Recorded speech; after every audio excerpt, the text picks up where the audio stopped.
the Grand Ayatollah al-Sistani is the most important Shiite cleric in the world. Some would say including in Iran. And he has tremendous influence. And he's in Iraq. And he's in Iraq, right, obviously. And obviously, please. Well, he could be in Iran. No, absolutely. I'm kidding. So what happened, like in 2004, for example, is they wanted to hold elections in a certain way. The Americans had an idea for it. And Sistani, who normally does not like to get involved in politics, certainly doesn't like to get involved in the nitty-gritty of it, makes the big decisions, said, yeah, no, we're not going to hold elections that way. We're going to hold them in a different way. And he said, street demonstrations, and boom, the streets were full of Shiites, and we had to back down, and we did it Sistani's way. And Sistani put together basically a whole slate of Shiites to run, and they all won. So the major parties in control right now of Iraqi government are all approved by the Grand Ayatollah Ali Sistani. Now, not a lot of people know that. I feel like the U.S. press should do a lot better job in covering that the real power in Iraq is this Grand Ayatollah. Well, he's very quiet. He's behind the scenes. He doesn't speech. He doesn't give many speeches. He doesn't walk the streets. He leads quietly, but effectively. He does. And to be fair, the New York Times did a really interesting and good story about this, and this is where we're getting the information. So now he's come out and said, look, de-Baathification was where we fired all the Sunnis that used to work for Saddam, and we put the Shiites in charge, but that caused an enormous insurgency and eventually a civil war.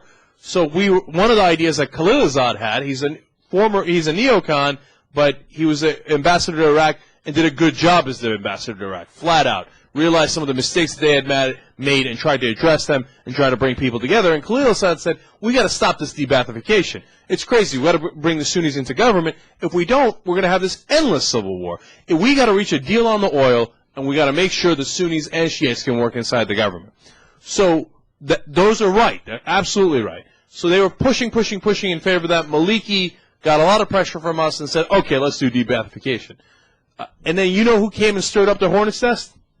Old friend Ahmed Chalabi. Yeah. Okay, this is the guy who started the war in the first place. The one that went and whispered in Judy Miller's ear in the New York Times. You got, Wolfowitz, Cheney. This is the guy who wanted the war and drummed it up. And then he lost power in Iraq because nobody likes him in Iraq. He lost the elections. He couldn't even get a single seat. Couldn't even win his own seat. That's how unpopular he is in Iraq. So Chalabi goes and talks to Grand Ayatollah Ali Sistani and says, hey, buddy, screw the Sunnis. I think we can win this Shiite. The Shiites can win the civil war, so let's just keep pushing them out of government. Somehow, Chalabi the snake convinces Sistani, who otherwise is usually, believe it or not, for a Grand Ayatollah, rather moderate, right? But Sistani comes out and now has issued a decree, okay, continue the de-Baathification, no Sunnis in the government. Well, that's a terrible sign, because that means the Sunnis will keep fighting, the Shiites will have to retaliate, the civil war will get worse.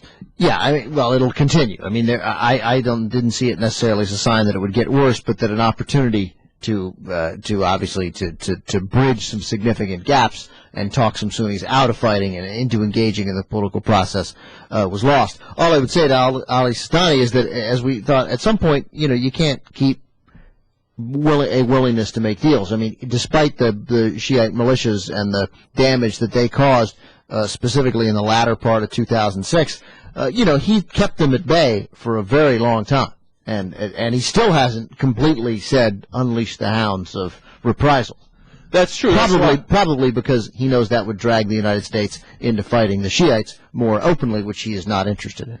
See, that's why I said he's surprisingly moderate, because he has not called for a violent reaction to the Sunni bombings. That being said, this is a disastrous decision. I take a stance that's a little bit more out there than Ben. I think this says it all. I mean, if they don't bring the Sunnis into government, they're not going to have any deal. And if they don't have any deal, the civil war will definitely get worse. But they can't bring the Sunnis into government without giving the Sunnis much of what they want, and they're not prepared to give the Sunnis much of what they want, and the Sunnis want a lot. So, I mean, that's why this is tricky. So, final conclusion, and it sucks, but Iraq is going to get worse, not better.